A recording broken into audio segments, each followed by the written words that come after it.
Sucede algo curioso hoy en día y es que por las redes sociales todo el mundo cree que tiene el derecho a opinar, todo el mundo cree que tiene las respuestas, que conoce la historia detrás de lo que las personas han hecho y la verdad yo nunca comparto o no he compartido lo que ha sido mi historia, lo que ha sido el detrás de cámaras de la carrera de Hugo Márquez. Entonces quiero aprovechar este espacio para poder compartir eso y que las personas tengan sus respuestas, los chismosos, los haters también que sepan y ya no tengan nada que decir. Entonces esto es Sin Censura.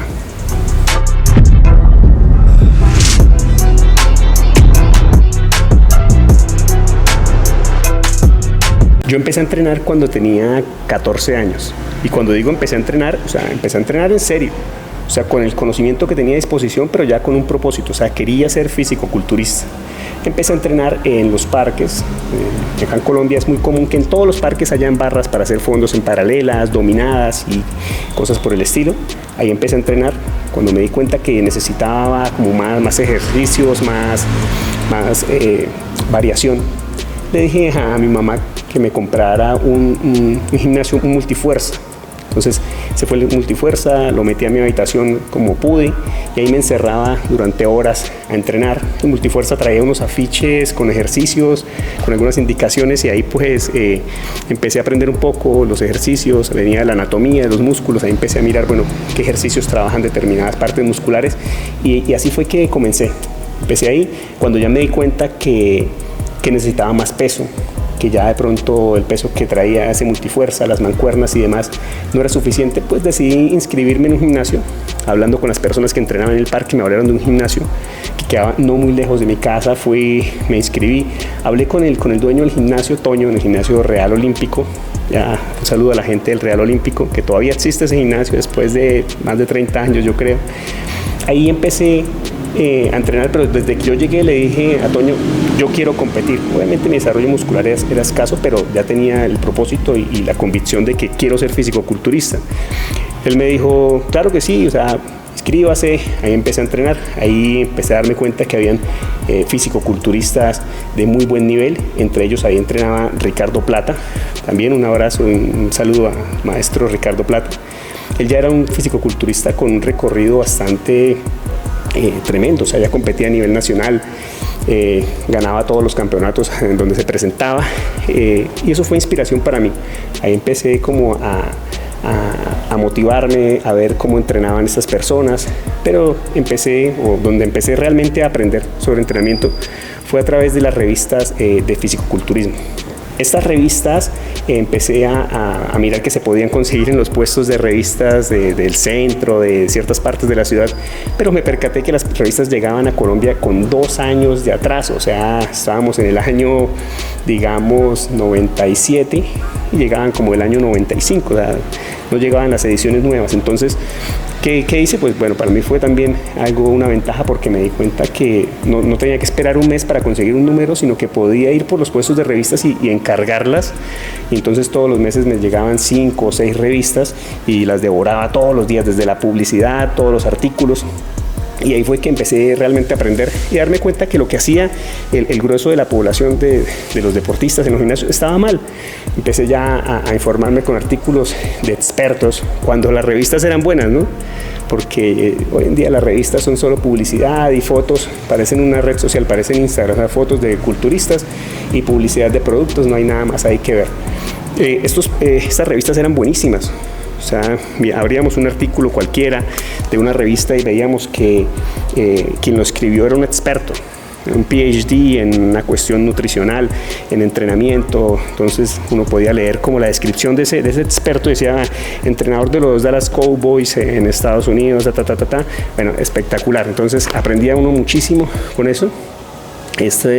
Hoy en día es muy diferente.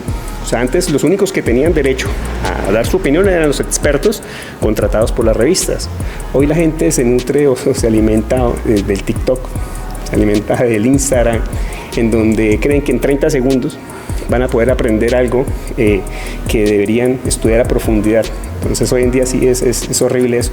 Antes una revista de culturismo servía muchísimo, o sea, esa revista, ahí aprendíamos cualquier cantidad de cosas y empecé a avanzar en mi entrenamiento, empecé obviamente a ver resultados aprender de las cuestiones nutricionales, y ahí fue cuando empecé a decir, bueno, sí, quiero competir. Ahí aún no cumplía 16 años y dije, quiero ir a mi primer campeonato de fisicoculturismo.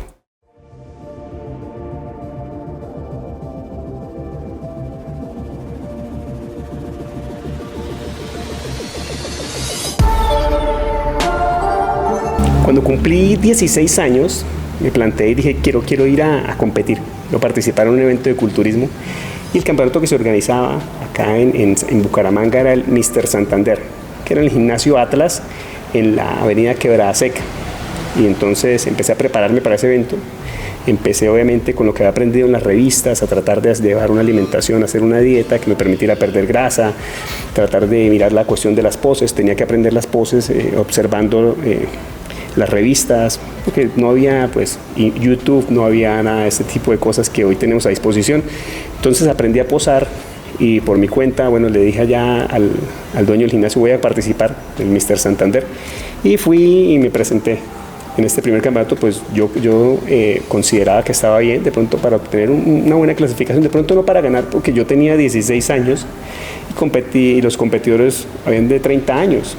O sea, no habían categorías junior, no habían categorías, ese tipo de categorías que hay hoy en día, que Classic Physique, Men's Physique, no, todos eran fisicoculturistas, y competíamos con personas que ya llevaban 20 años entrenando. Entonces en este campeonato no clasifiqué en mi categoría muy bien, no recuerdo si fue quinto puesto o algo así, y ya después de eso dije, bueno, voy a plantearme de pronto el uso de farmacología. Entonces empecé a investigar un poco. Acá obviamente no había ninguna marca de esteroides, porque todavía se conseguían ciertas cosas en la farmacia, pero no había ningún tipo de información. Las personas, cuando más hablaban en los gimnasios acerca de esteroides anabolizantes veterinarios. Entonces acá yo dije, no, voy a aprender, tengo que investigar acerca de este tema. Y fui a una farmacia cercana donde conocía pues a la persona que atendía, y le dije, bueno, présteme el Vademecum, y pasaba ahí todas las tardes, varias horas, a veces 2 horas, revisando el Vademecum, hoja por hoja, renglón por renglón, buscando ver si había sustancias anabolizantes, o algunas que nombraran de pronto en las revistas que había escuchado, que había leído, y encontré que ahí aparecía el decanoato de nandrolona. Eso fue como la primera experiencia con los esteroides. Tenía 16 años solamente, pero empecé a usarlos en las dosis que se recomendaban ahí, o sea, digamos 50 miligramos cada 4 semanas, algo así. Y también viví la experiencia que viven muchas personas que son naturales y empiezan a usar este tipo de cosas, y es, o sea, la decepción. ¿La decepción en qué sentido? En que la persona dice, no, yo voy a ponerme esto, y entonces ese ya es el secreto, o sea, después de esto ya eso voy a explotar, voy a superar a todos, y se dan cuenta que no es tan así. O sea, que eso, los efectos que se obtienen con eso, si no se lleva una alimentación adecuada, si no se lleva un entrenamiento bien organizado, pues no se va a ver un efecto así que diga, bueno, espectacular, un cambio muy bueno. Y eso le pasa a muchas personas hoy en día, que empiezan a utilizarlos con la esperanza de que eso es lo único que necesitan. Y resulta que no, resulta que eso es el último recurso. Eso no se debería utilizar así como tan a la ligera. Primero hay que establecer qué objetivos tenemos, primero hay que establecer qué es lo que esperamos conseguir con eso, y si es realista y si va de acuerdo a todo el demás, el contexto de lo que estamos haciendo.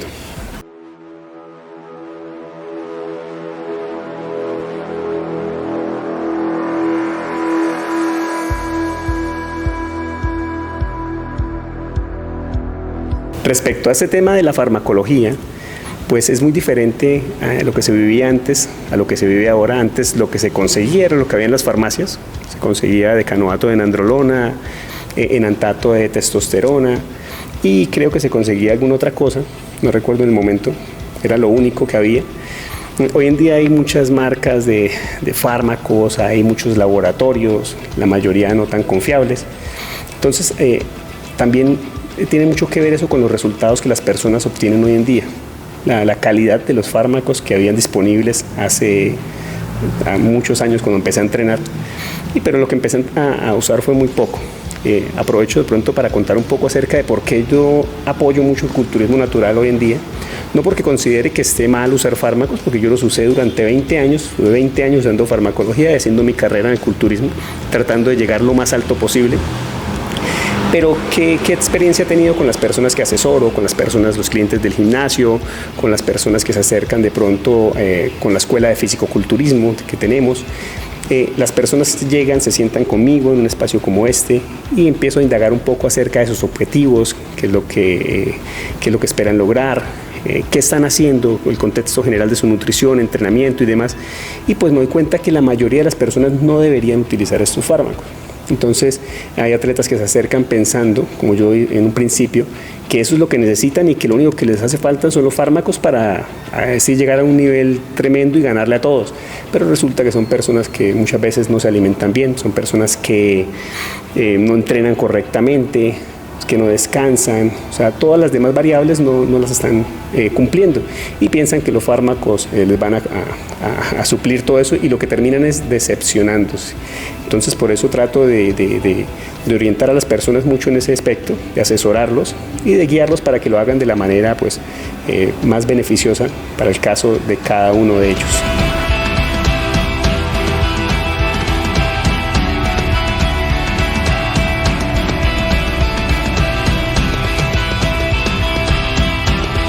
Sucede algo y es que las personas que llegan queriendo usar farmacología, o sea, con esa idea, no, yo quiero hacerme un ciclo, yo quiero empezar a usar esteroides, muchas veces es porque les metieron en su cabeza, o sea, la idea de que la única forma de obtener resultados es usando esteroides anabólicos, pero resulta que no es la única forma. A veces después de hablar con las personas, de indagar un poquito, me doy cuenta que los objetivos que ellos tienen, ese cuerpo que esperan tener, esos objetivos que ellos esperan alcanzar, se pueden alcanzar de forma natural. Entonces yo trato de poner énfasis en su nutrición, en su entrenamiento y las personas alcanzan esos objetivos. Ya cuando la persona tiene un objetivo que va más allá, de pronto, no, es que yo quiero ser profesional, culturista profesional, quiero ir al Mister Olympia y la persona tiene el potencial y demás, pues trato de asesorarlo en ese aspecto para que lo haga de la mejor manera. Pero muchas veces algo de verdad muy importante es tener en cuenta que las personas, la mayoría, o sea, el cuerpo que desea la mayoría de las personas se puede obtener de forma natural. Y lo he demostrado con atletas que tengo que son 100% naturales. Mi hijo Santiago Márquez, por ejemplo, que es campeón sudamericano de fisicoculturismo natural, 100% sin fármacos, sin una pastilla, solamente lo que está permitido por la WADA, por la Agencia Mundial Antidopaje. Tengo atletas en Estados Unidos también, por ejemplo, un atleta que va a ir ahorita dentro de poco al Olimpia Natural. Entonces son cosas que pueden hacerse hasta cierto punto sin fármacos. Entonces no es la única opción. La farmacología, o sea, no es la única opción, que es lo que se le ha hecho pensar a muchas personas hoy en día.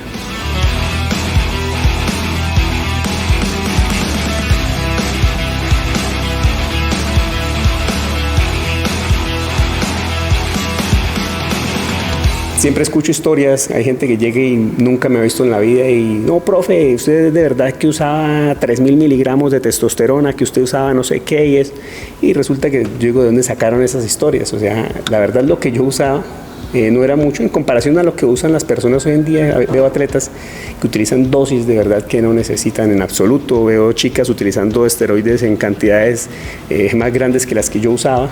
Entonces, pues, la idea es no poner la esperanza solamente en la farmacología, sino primero mirar la nutrición, que sea excelente, el entrenamiento también.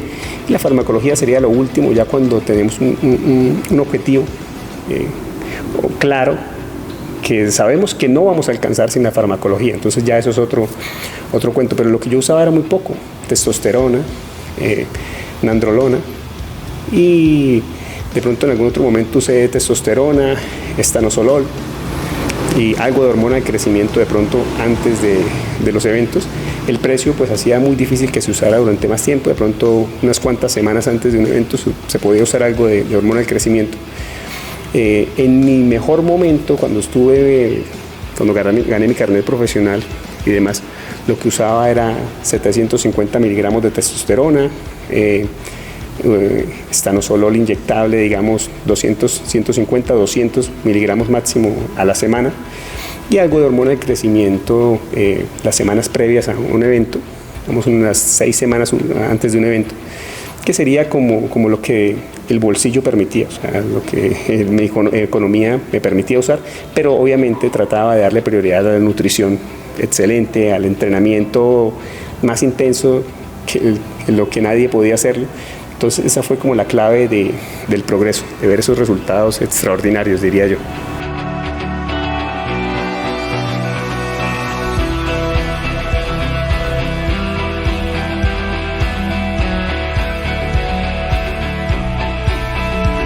También usé durante algún tiempo, en algunas temporadas, insulina, que es un fármaco que veo a muchas personas recomendar así como muy a la ligera, pero es una cuestión que es peligrosa. O sea, cuando hay un mal uso de la insulina se puede incluso morir la persona, puede entrar en un coma y fallecer. Entonces no son fármacos que deben como recomendarse a la ligera, y veo personas recomendándolos a la ligera solamente porque leyeron algo, pero no tienen esa experiencia de pronto en el uso de esa cuestión. La gente piensa que todo se puede aprender en los libros, en los papeles, y resulta que no es así, porque acerca de ese tipo de cosas no es que hayan estudios. O sea, la gente piensa que hay una universidad haciendo estudios todo el tiempo de que, bueno, le pusimos insulina después de un entrenamiento de cuádriceps a 50 hombres y después tal cosa. Esos estudios no existen. Con la farmacología lo mismo, porque son antiéticos, o sea, eso no se puede hacer. Entonces, esas conclusiones se sacan a través de aprender de fisiología médica, a través de aprender cómo funciona el cuerpo, a través de la experiencia con el uso de este tipo de productos, y después sacando conclusiones, ¿sí? Que no sean conclusiones muy aceleradas. Entonces esto es un tema delicado que siempre le digo a las personas, pero hay personas recomendando farmacología que no tienen ni idea, y el único propósito es vender. Entonces muchas veces recomiendan muchos productos a las personas que no necesitan, que le van a afectar de forma negativa, con el único propósito de venderle más cosas, de sacarle más dinero a las personas. Entonces es importante que tengamos esto en cuenta, que nos asesoremos con una persona de verdad que sea consciente, que se preocupe por los atletas y que les enseñe la mejor manera de hacerlo.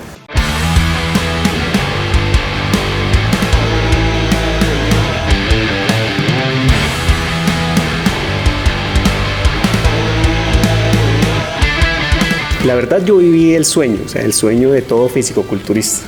O sea, yo viví una época increíble, o sea, ganar el primer carnet profesional de la historia, llegar acá a Colombia, estar en seminarios, en muchas partes, que me llamaban como posador invitado a muchos lugares, que ya las marcas empezaran a querer patrocinarme, a querer ofrecer dinero, todo ese tipo de cosas fue espectacular. Empecé a viajar y bueno, en todo este proceso suceden cosas jocosas, cosas chéveres, empezó todo a fluir. Bueno, cuando yo tengo recuerdos muy chéveres, cuando fui a conseguir la visa, por ejemplo, para poder viajar mi primera vez a Estados Unidos, para competir en el Arnold Classic, llegué allí a la embajada, bueno, a donde se tramita la cuestión de la visa.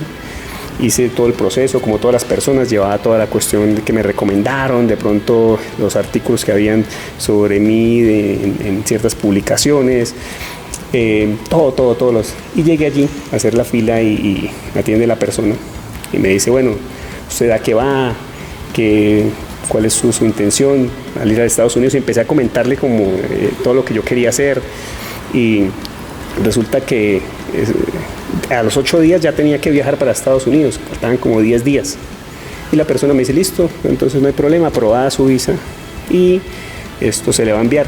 Entonces yo le pregunté, bueno, ¿y cuánto se demora esta cuestión? Me dice, no, probablemente en 8 días esté usted recibiéndolo, cuando eso el trámite era muy diferente a como eso está ahorita complicado. Y me dice esta persona, bueno, en 8 días estará recibiendo 10 días. Yo le dije, bueno, lo que pasa es que yo voy a viajar a Estados Unidos, quiero representar a mi país allí en el campeonato de Arnold Classic. Le hablé acerca de esto y me dijo, no sé si le puedo ayudar, si quiere siéntese y me espera por allí en esas sillas. Entonces fue como al mediodía y esperé ahí toda la tarde. Ya cuando ya llegó la hora que iban a cerrar, yo dije, bueno, me llamaron y me dijeron, venga. Yo le pregunté acerca si se podía hacer algo, dónde podía reclamarla, si la podía reclamar en Bogotá, algo. Y me dice, no, mire, acá está su visa. O sea, me entregaron la visa en 3 horas. Pues para mí eso fue espectacular. O sea, yo sufrí esas horas que estuve ahí esperando a ver qué razón me daba, porque era la oportunidad de viajar a Estados Unidos. Ya tenía los tiquetes, tenía todo y no tenía la visa. Entonces fue algo bastante, de verdad, o sea, algo que recuerdo y que me gustó muchísimo.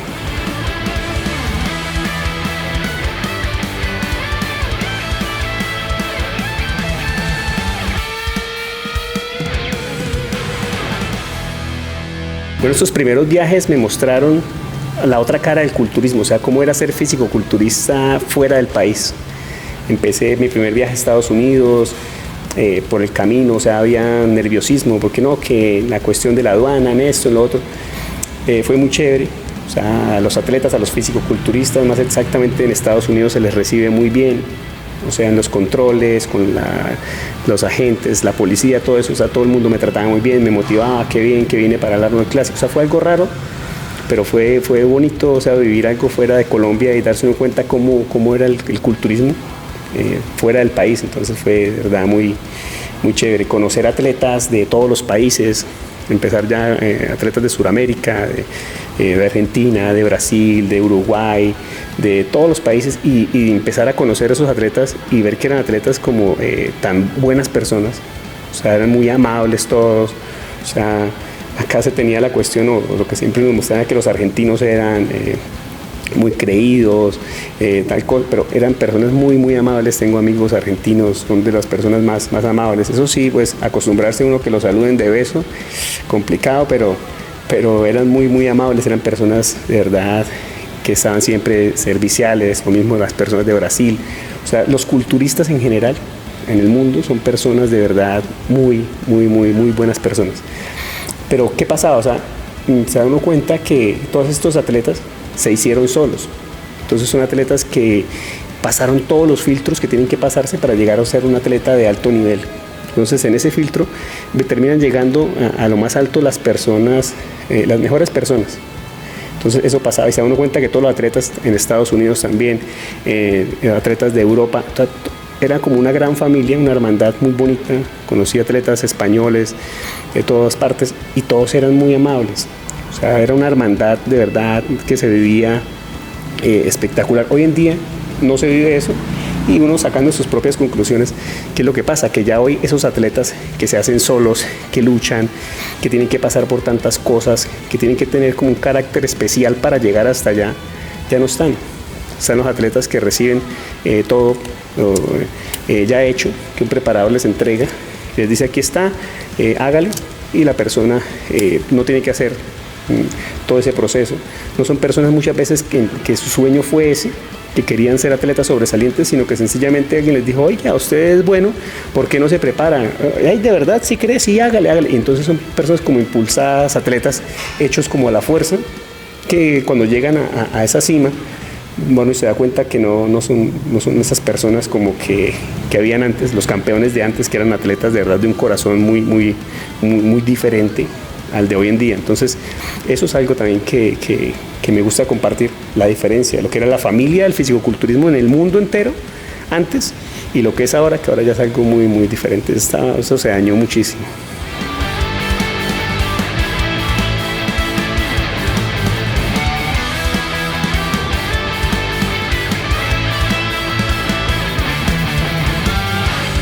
Algo gracioso de pronto de alguno de los viajes y que recuerdo mucho, ya van a ver por qué. De pronto cuando conocí a Marco Cardona, pues ya lo conocía, pero fue la primera vez que llegamos creo que a un campeonato en Brasil. Fue algo bastante, tuvimos que compartir eso. Llegamos a un hotel que nos habían reservado allá, no recuerdo si fue la federación o era el hotel que daba como la organización del campeonato sudamericano en Brasil.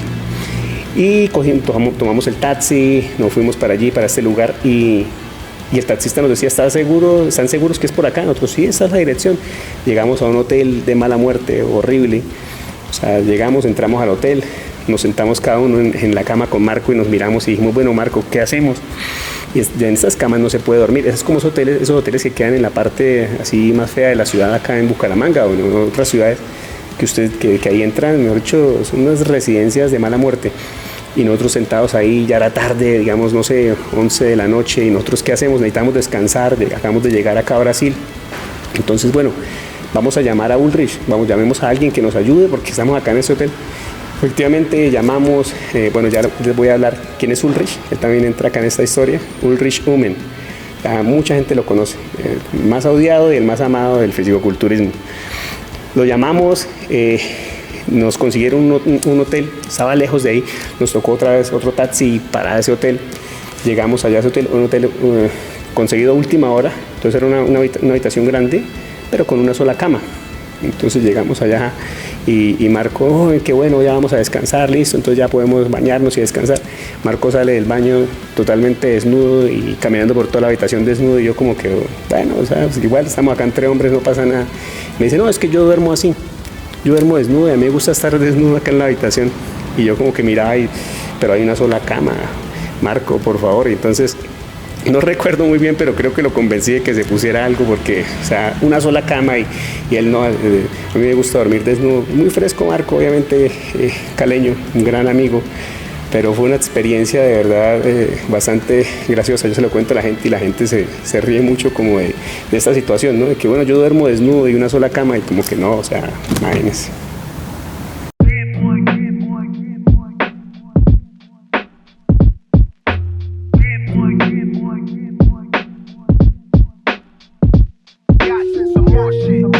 Para los que no conocen a Ulrich Umen, un fotógrafo alemán que terminé conociendo por la cuestión de estar buscando fondos de pronto para financiar el fisicoculturismo. Él fue o es de las personas más odiadas por muchos y más amadas por otros. Eso es como todo, hay una polaridad ahí tremenda. Para mí, o sea, una persona a quien le tengo mucho cariño, una persona que me ayudó en lo personal a mí demasiado, una persona a las que le debo mucho porque fue de las que me ayudó a cumplir ese sueño y eran las únicas oportunidades o formas que había de hacerlo en ese tiempo. Él es un fotógrafo del fitness espectacular, el mejor fotógrafo que hay para esta cuestión, pero él también hace material explícito de los atletas, o sea, desnudos, cosas por el estilo, ese tipo de material explícito. Entonces, él siempre estaba en todos los campeonatos. Yo lo conocí porque vino un atleta conocido que me dijo, mire, él hizo unas fotografías, tal cosa, desnudo. Yo dije, ¿y qué tanto pagarán? O sea, dije, pues si pagan lo suficiente, yo las hago. Entonces yo lo contacté, le escribí, le dije que yo estaba interesado en hacer algunas fotografías con él. Y a partir de ese momento fue que mi carrera se impulsó bastante, la verdad, o sea, porque le dije, bueno, yo quiero hacer la sesión de fotografías.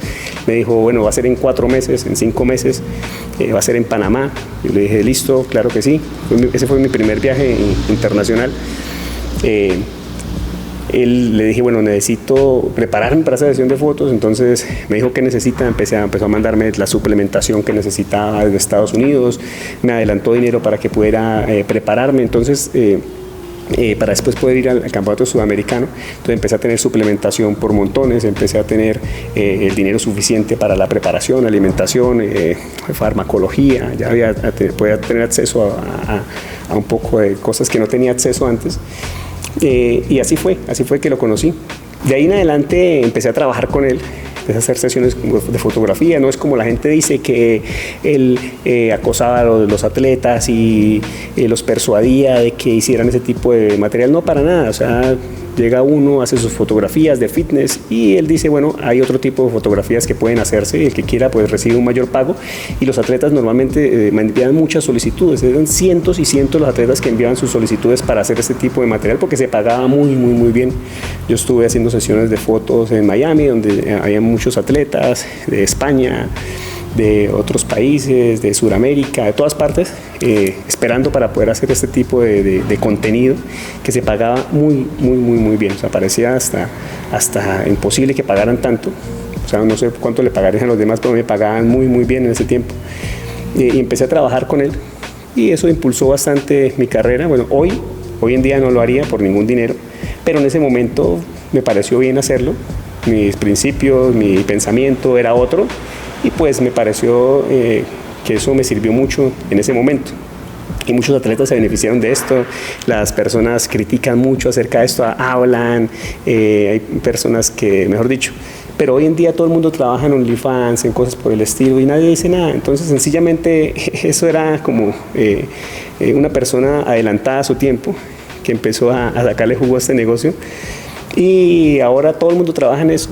Y abiertamente lo cuentan, abiertamente, y nadie dice nada. Entonces sencillamente fueron cosas que hicieron fuera del tiempo, donde las personas pues, todavía criticaban mucho ese tipo de cosas, pero eso me sirvió muchísimo. Se ganaba muy bien con Ulrich, de verdad que yo estoy muy agradecido con él. Él pagaba los viajes a todos los eventos que uno necesitara competir, pagaba lo suficiente para la preparación. apoyaba de todas las formas que se podían a los atletas de todo el mundo, y era bastante gracioso, o sea, porque todo el mundo estaba detrás de Ulrich. O sea, a veces llegaban las personas y como que, bueno, llegaban sin dinero allá a Miami, o sea, a un campeonato, y las personas iban y se hacían al lado de Ulrich. O sea, me paro aquí al lado de Ulrich, me quedo ahí, y ahí ya, o sea, con solo llegar y pararme ahí, ya ahí tenía comida asegurada, tenía los gastos, todo. A veces Ulrich de pronto contrataba 5 atletas para hacer las fotografías, pero detrás de él llegaban 15. Y todos esos 15, o sea, esperaban que Ulrich los invitara a comer, que les ayudara de toda la forma. Entonces era una persona que repartía mucho dinero a las federaciones, a dirigentes, a todos, y esas personas después lo criticaban a sus espaldas, pero todo el mundo recibía dinero de él, todo el mundo recibía dinero, pasajes, inscripciones de los atletas. Recuerdo una vez que viajé a competir, creo que fue un Arnold Classic, y yo viajé sin dinero, o sea, yo no llevaba dinero, los pasajes y ya, y llevaba lo del taxi de ir del aeropuerto al hotel. Entonces dije, no, voy a esperar acá en el aeropuerto, averigüé los vuelos, a qué horas llegaba Ulrich allá al aeropuerto, esperé la conexión de él, y apenas lo vi, ya usted va, lo saluda y se queda ahí al lado de él, y ahí ya, de ahí en adelante, ya todo estaba obviamente solucionado. Entonces eran personas que, aunque muchos lo critiquen, aunque muchas personas lo odien, era una persona que ayudaba a todos los atletas, ayudaba de muchas formas, y creo que el culturismo acá en Sudamérica se adelantó una década por lo menos, por eso, por los fondos que giraban en ese entonces, que provenían de Ulrich. O sea, el culturismo se adelantó muchísimo. Eran muchos atletas los que trabajaban acá con él, profesionales. Yo empecé a ver pues que trabajaba en Estados Unidos, estaba Kay Green, acá más para Sudamérica estaba atletas del calibre de Eduardo Correa, estaban otros, por no nombrar más personas, pero yo decía, bueno, si ellos lo hacen, si ellos se atreven y están beneficiándose de eso y están sacando su carrera adelante con eso, pues yo también me atrevo, no tengo ningún problema, y me atreví, pues trabajé mucho tiempo con él en esa cuestión. Muchas personas lo critican, la verdad, eso fue un muy buen tiempo para mí. Entonces, hoy no lo haría, vuelvo y les digo, no lo haría por ningún dinero, no porque hoy tenga mucho dinero, sino porque sencillamente ya mi pensamiento es otro, mi vida es otra.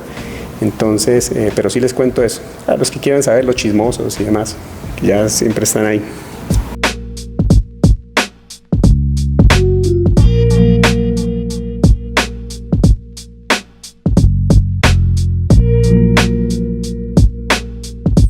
No soy de los que comparten mucho de mi vida privada en redes sociales, o mejor dicho, nada, no comparto nada. Bueno, les cuento para los chismosos, soy casado, tengo 2 hijos, mi hijo Santiago Márquez, que es campeón sudamericano de fisicoculturismo, mi hija Daniela, que tiene 15 años y también entrena y quiere competir en wellness, soy abogado, estudié teología, estoy haciendo una maestría en teología en este momento, tengo estudios en nutrición, tengo 4.000 horas certificadas en nutrición, entrenamiento y demás. Me gusta mucho estar estudiando todo el tiempo este tipo de temas, nutrición, entrenamiento, todos los días estudio para poder compartirle a las personas todo lo que voy aprendiendo y demás. Así que ya saben, si quieren saber más temas a profundidad, dejen su comentario y de pronto vamos a ampliar este video con temas sin censura.